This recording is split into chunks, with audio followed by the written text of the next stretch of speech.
Greetings, fellow wanderers of the ancient world.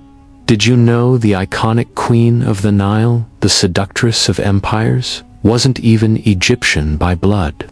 She was a fierce Greek conqueror who wrapped Egypt around her finger like a sacred asp. Today, we're diving deep into Cleopatra, the Greek queen who didn't just rule Egypt, she reinvented it, seduced Rome, and stared down destiny itself. Buckle up for a tale of power, passion, and one woman's audacious bid to defy an empire. If you're hooked on these epic, untold stories, smash that subscribe button and ring the bell. We've got more history adventures coming your way.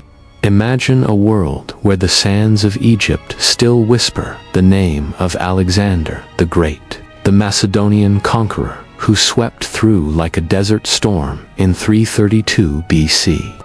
His empire crumbled after his death in 323 BC, but one of his generals, Ptolemy, the first Sotar, snatched the prize, Egypt. He founded a dynasty of Greek rulers who perched in Alexandria, that glittering jewel of a city, blending Hellenistic splendor with pharaonic mystery. For nearly 3 centuries, the Ptolemies ruled as outsider kings, marrying siblings to keep the bloodline pure and the throne secure, all while the native Egyptians toiled and wondered if these fair-haired foreigners would ever truly belong. Into this tangled web was born Cleopatra VII Philopator in 69 BC, daughter of Ptolemy XII. Alex, a flautist turned king, whose wild parties and Roman bribes barely kept his crown from slipping.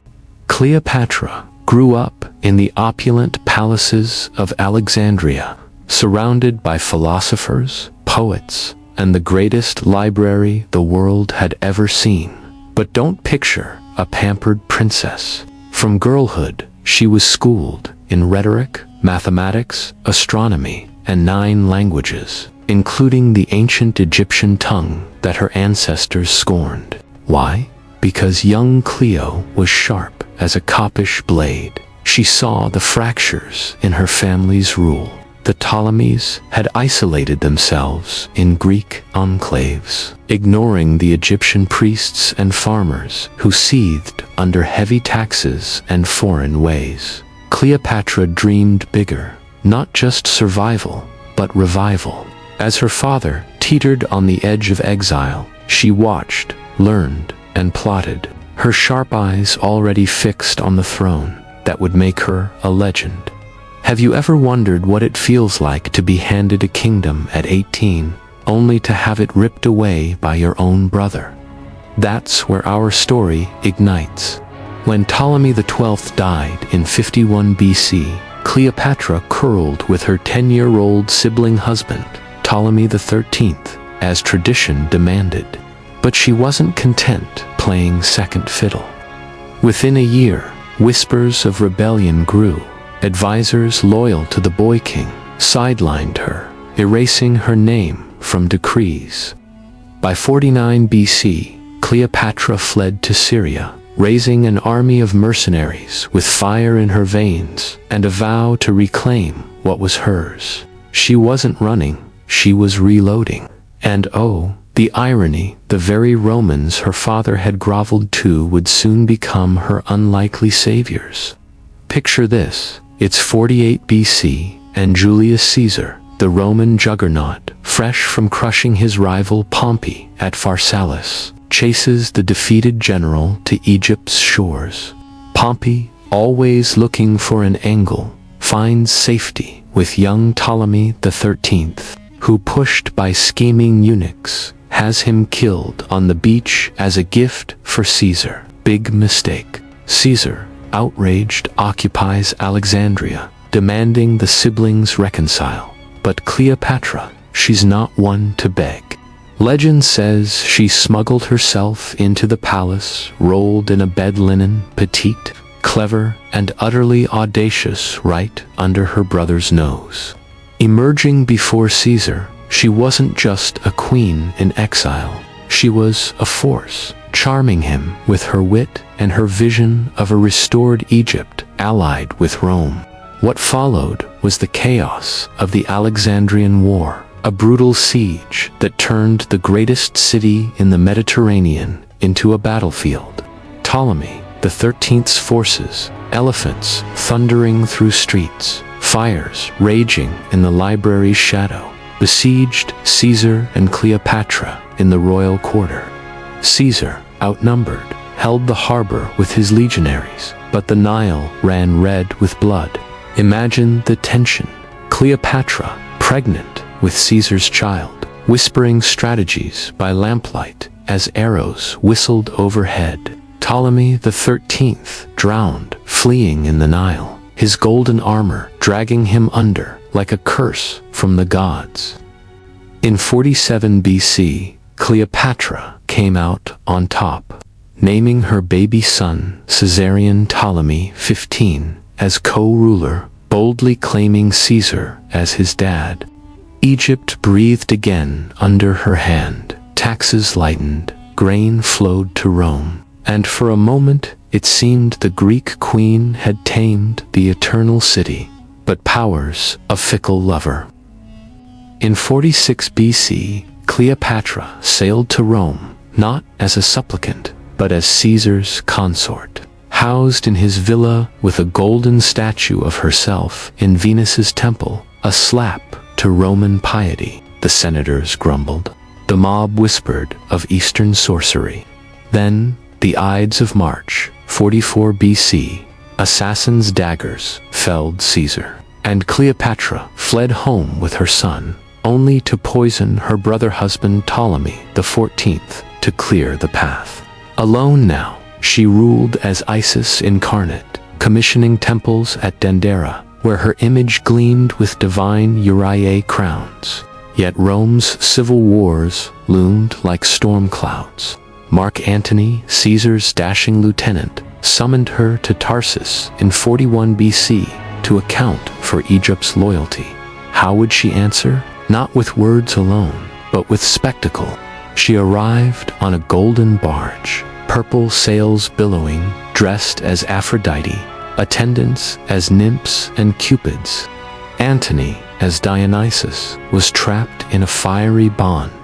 In Alexandria's inimitable Liver's Circle, they feasted, philosophized, and plotted. Twins followed in 40 BC, Alexander Helios and Cleopatra Selene, sun and moon of the East. Antony's Parthian campaigns faltered, but Cleopatra's gold and ships propped him up.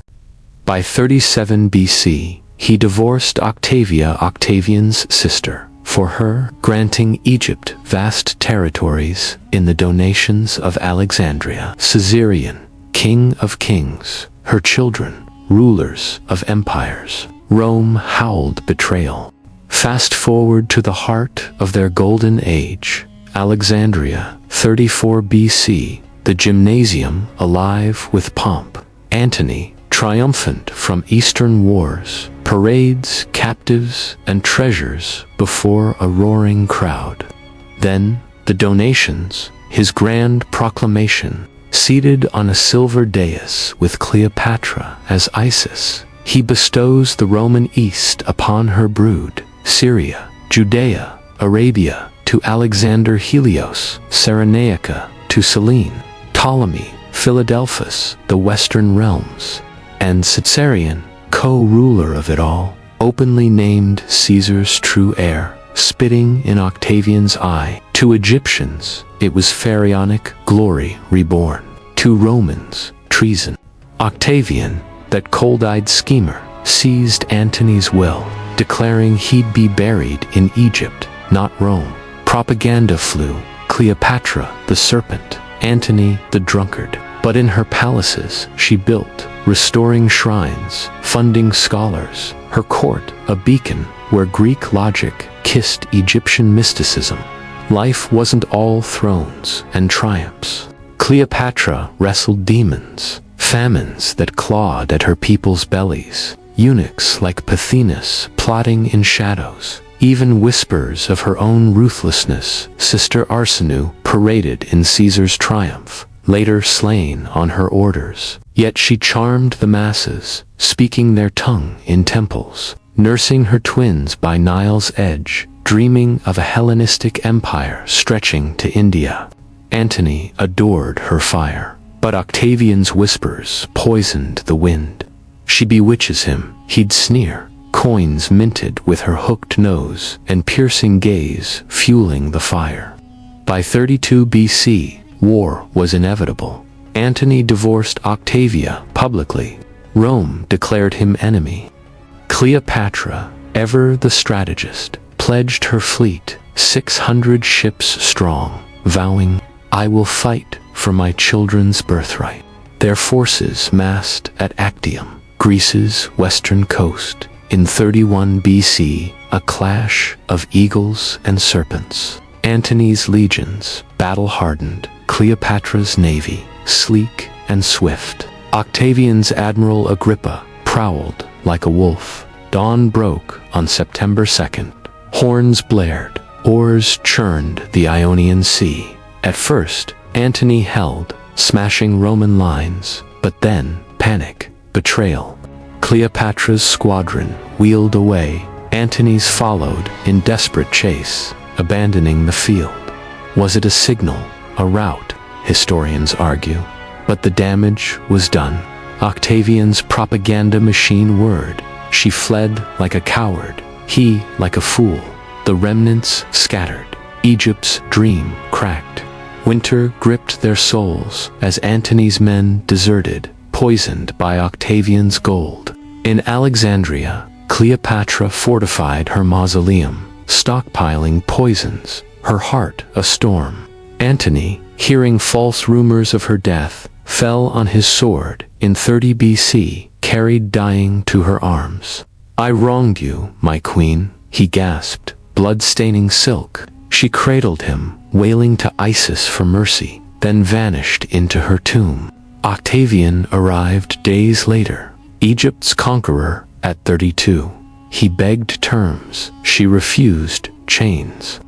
On August 12, 30 BC, at 39, Cleopatra met her end. Asp bite or poisoned pin, a queen's choice. Her handmaidens died with her, faithful to the last.